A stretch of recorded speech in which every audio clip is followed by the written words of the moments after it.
де необхідно замінити елементи, що вийшли з ладу, десь їх підфарбувати, бо фарба з часом втратила свій естетичний вигляд, а десь і доукомплектувати новою ігровою формою. У Харкові комунальники ремонтують дитячі ігрові комплекси. Один з об'єктів, який був в роботі цього тижня, знаходиться у дворі по проспекту Гагаріна, 41А. Про несправність дитячого ігрового комплексу повідомили мешканці даного двору, подзвонивши до міської диспетчерської служби 1562. Там відразу відреагували і приїхали фахівці усувати несправність.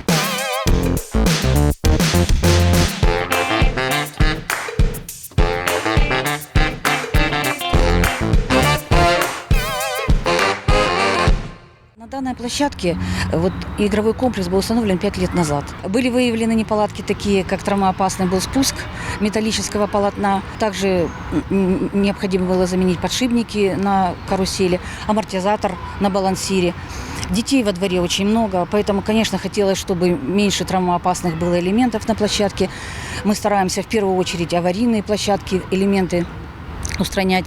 Ірина Лемешко додає, що лише в цьому Слобідському районі комунальники вже виїжджали на 250 заявок, пов'язаних з тими чи іншими ремонтами дитячих чи спортивних майданчиків. Така робота триває і по всім іншим районах Харкова. Часу на перепочити немає. Вдень ремонтуються форми щонайменше на 20 об'єктах. Жильцы города могут обращаться к нам на 1562, программа такая существует, непосредственно к мастерам жилкомсервиса, непосредственно и к нам, тоже на КП ХРСП. Жители звонят, и мастера участков звонят, помогают нам в обследовании.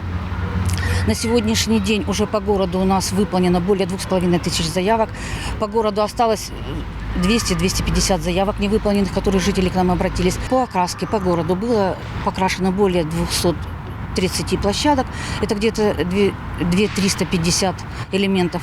И будет покрашено еще 42 площадки, это где-то еще около 1800 элементов. Ігор Безкровний та Ярослав Кононенко. Харківські звістя.